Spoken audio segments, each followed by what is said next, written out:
നിന്നും സ്ഥാപനങ്ങളിൽ നിന്നും അജൈവ മാലിന്യങ്ങൾ ശേഖരിക്കാനും അവ ശാസ്ത്രീയമായി സംസ്കരിക്കാനും രൂപീകരിച്ചിട്ടുള്ള ഒരു പ്രത്യേക കർമ്മസേനയാണ് ഹരിത കർമ്മസേന. വീടുകളിൽ നിന്നും കടകളിൽ നിന്നും കൃത്യമായ ഇടവേളകളിൽ പ്ലാസ്റ്റിക് കവറുകൾ, കുപ്പികൾ, മറ്റ് അജൈവ മാലിന്യങ്ങൾ എന്നിവ ശേഖരിക്കുന്ന മാലിന്യങ്ങൾ മെറ്റീരിയൽ കളക്ഷൻ ഫെസിലിറ്റികളിൽ എത്തിച്ച് പ്ലാസ്റ്റിക്, മെറ്റൽ, ഗ്ലാസ് എന്നിങ്ങനെ തരംതിരിച്ച പ്ലാസ്റ്റിക്കുകൾ ക്ലീൻ കേരള കമ്പനികൾ പോലുള്ള ഏജൻസികൾക്ക് കൈമാറുകയും റോഡ് ടാറിങ്ങിനും മറ്റുമായി ഉപയോഗിക്കുന്ന രീതിയിൽ സംസ്കരിക്കുകയും ചെയ്യുന്നു. ഇതൊക്കെയാണ് ഹരിതകർമ്മസേനയുടെ പ്രവർത്തനങ്ങൾ. വീടുകളിൽ നിന്നും സ്ഥാപനങ്ങളിൽ നിന്നും നിശ്ചയിച്ചിട്ടുള്ള ചെറിയൊരു തുക, അതായത് യൂസർ ഫീ ഇവർക്ക് പ്ലാസ്റ്റിക് ശേഖരിക്കുന്നതിന് നൽകേണ്ടതുണ്ട്.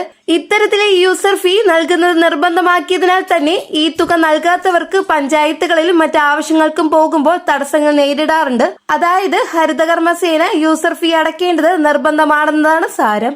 ഇപ്പോഴിതാ വീടുകളിലും സ്ഥാപനങ്ങളിലും ഏപ്രിൽ 1 മുതൽ മാലിന്യങ്ങൾ 4 തരംതിരിച്ച് സംസ്കരിക്കണമെന്ന് അറിയിപ്പുകൾ എത്തിയിരിക്കുകയാണ്.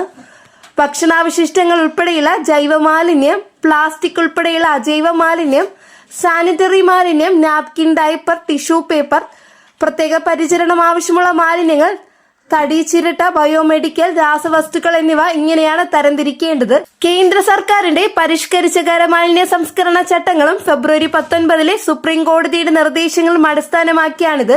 ഇത് നടപ്പാക്കാൻ ശുചിത്വ മിഷൻ നിർദ്ദേശിച്ചിരിക്കുകയാണ്. ഹോട്ടലുകൾ, വൻകിട സമുച്ചയങ്ങൾ, മാർക്കറ്റുകൾ, ബിസിനസ് തുടങ്ങിയ വ്യവസായ സ്ഥാപനങ്ങൾ എന്നിവയിൽ വൻതോതിൽ മാലിന്യങ്ങൾ ഉൽപ്പാദിപ്പിക്കുന്ന സ്ഥാപനങ്ങളെ നിശ്ചയിക്കാൻ 3 മാനദണ്ഡങ്ങളും പരിഷ്കരിച്ച ചട്ടത്തിലുണ്ട്.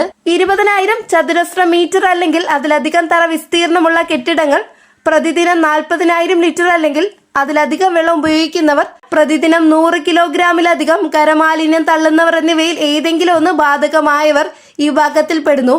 അവർക്ക് കേന്ദ്ര മലിനീകരണ നിയന്ത്രണ പോർട്ടലിൽ രജിസ്റ്റർ ചെയ്യണം. മാലിന്യങ്ങൾ അംഗീകൃത സാങ്കേതിക വിദ്യകൾ ഉപയോഗിച്ച് സംസ്കരിക്കണം. പുതുതായി തുടങ്ങുന്ന വൻകിട സ്ഥാപനങ്ങൾ നിർബന്ധമായി ജൈവ മാലിന്യ സംസ്കരണ പ്ലാന്റുകൾ സ്ഥാപിക്കണം.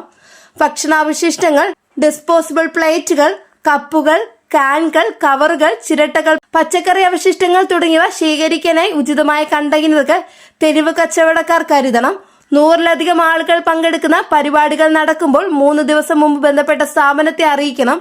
പുനരുപയോഗിക്കാനോ ഊർജ്ജമായി ഉപയോഗിക്കാനോ കഴിയാത്ത മാലിന്യങ്ങൾ മാത്രമേ കുഴിച്ചുമൂടാൻ അനുമതിയുള്ളൂ.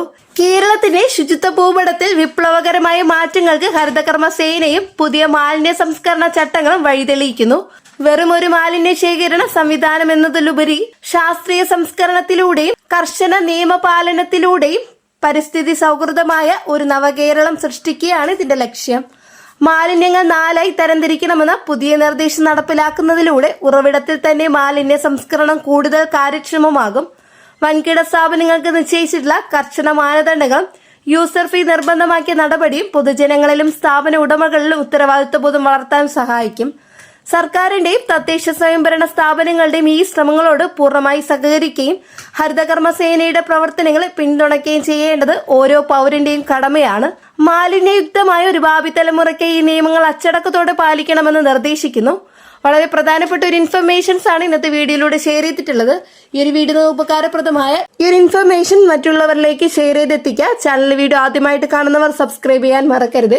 വീഡിയോ ഇഷ്ടമായ ലൈക്ക് ചെയ്ത് സപ്പോർട്ടും തരാം. നെക്സ്റ്റ് ഡെയിലി അപ്ഡേറ്റ്സുമായിട്ട് കാണാം. എല്ലാവർക്കും നന്ദി, നമസ്കാരം.